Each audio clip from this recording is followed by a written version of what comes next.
কাশ্মীর ভ্রমণে গিয়ে আমরা নিষাদবাগ ঘুরে দেখি। এই নিষাদবাগটি অবস্থিত ডাল লেকের সামনে পীর পাঞ্জাল রেঞ্জের নিচে।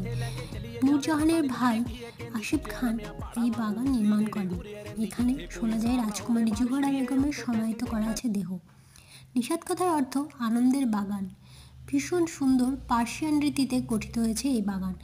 চিনার গাছ, বহু প্রাচীন চিনার গাছ, এবং এই বাগানের অসম্ভব সুন্দর কারুকার্য দেখে আমরা সত্যিই সমাহিত হই।